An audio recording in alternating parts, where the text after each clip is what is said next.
परमेश्वर का हम धन्यवाद करते सभी मसीह भाई बहनों को। जय मसीह की। मेरे प्यारो, आइए प्रभु का वचन सुने और अपने जीवन में जो भी दुख परेशानियां है प्रभु के हाथ में सौंप दे कि अजाने प्रभु की दया हो और आप वचन सुनते सुनते भले चंगे हो जाए। तो जो लोग नए कृपया इस चैनल को सब्सक्राइब कर दिए। तो मेरे प्यारो, मैं आज का वचन लाया हूँ कि जो लोग कुछ पाते हैं, जैसे कहीं निकाले हुआ है तो उसमें का सामान पाते हैं सोने चांदी का, या कहीं मूर्ति विसर्जन हो रहा है तो उसमें का सोने चांदी का पाते हैं, तो क्या हमें ले लेना चाहिए या नहीं लेना चाहिए? तो हम उसके लिए वचन लाए हैं कि परमेश्वर का वचन क्या कहता है, तो आप उसे सुने और प्रभु का आशीष पाएं। हालेलुया।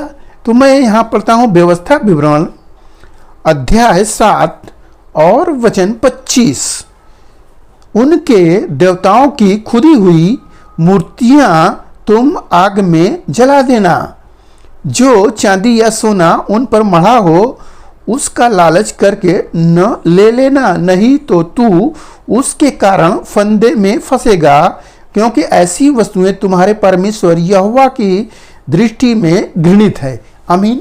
हालेलुया। यहाँ पर प्रभु अपने वचनों से बता दिए कि यह वचन इस्राएलियों के लिए परमेश्वर बोल रहे हैं मूसा के द्वारा।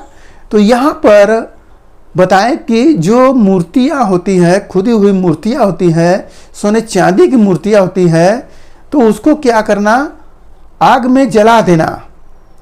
और जो सोना बचा है या सोना का लालच मत करना।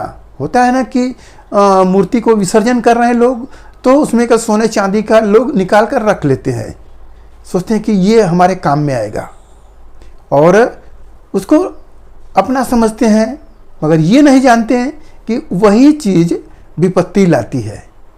लिखा है कि वही फंदा जो फंसेगा तो वो आप उस फंदे में आप फंसोगे, क्योंकि आपने जो चीज़ लाए हैं वह वास्तव में घृणित है, और घृणित वस्तु को लाना परमेश्वर के नियम के विरुद्ध है।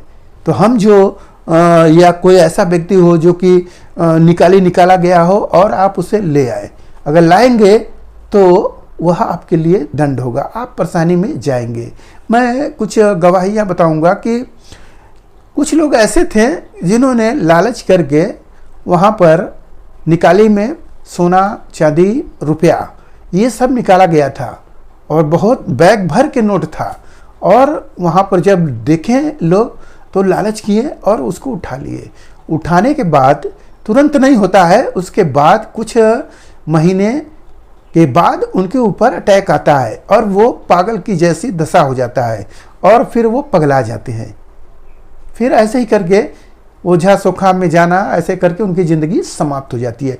तो प्रभु का वचन जो कहता है कि हमें वह घृणित वस्तु नहीं लेनी चाहिए। और सुने और क्या कहता है, और कोई घृणित वस्तु अपने घर में न ले आना, नहीं तो तू भी उसके समान नष्ट हो जाने की वस्तु ठहरेगा। उसे सत्यानाश की वस्तु जानकर उसे घृणा करना और उसे कदापि न चाहना, क्योंकि वह अशुद्ध है। होता है ना कि लोग मिट्टी का बना हुआ मूर्ति लेकर आते हैं, ये माई है, ये बाऊ है, ऐसा पड़ोसी कर रहा है, हम भी करें, हो सकता है आशीष मिल जाए, मेरी दिक्कत है, मैं ऐसे करते हैं। संसार करे, परंतु प्रभु अपने लोगों को बता रहे हैं कि वह घृणित वस्तु है, इसको लाओगे तो जैसे वो मिट्टी की चीज़ नष्ट हो जाएगी, सोने की चीज़ नष्ट हो जाएगी, वैसे तुम भी नष्ट होगे। हालेलुया। तो मेरे प्यारो, क्या वह मूर्ति आपको बर्बाद कर सकती है? या जिसकी हम आराधना पूजा करते हैं पहले के समय में, क्या वो इतना हमारा शत्रु हो सकता है? तो मैं एक व्यक्ति को बता रहा हूँ कि एक व्यक्ति हमारे देखते हुए जब पैसा उसके पास हो गया तो उसको मन में आस्था आया कि मैं भी मंदिर बनवाऊंगा, और उसने क्या करता है, मंदिर बनवाता है और उसमें पूजा पाठ खाना पीना सब कुछ कराता है। यह बात मुझे सुनने में आई, मैंने कहा यह काम बहुत गलत कर दिए, इसका दंड भी आ सकता है। ये परमेश्वर को छोड़ यदि कोई दूसरा ऐसा गलत काम कर रहा है तो उसका असर मिलेगा, क्योंकि वह शैतान है। शैतान की पूजा करना वह घृणित काम है, वो नहीं मानते हैं, करते हैं। बाद में अभी कुछ दिन हुआ उनका लड़का जो है कि मौत हो जाता है।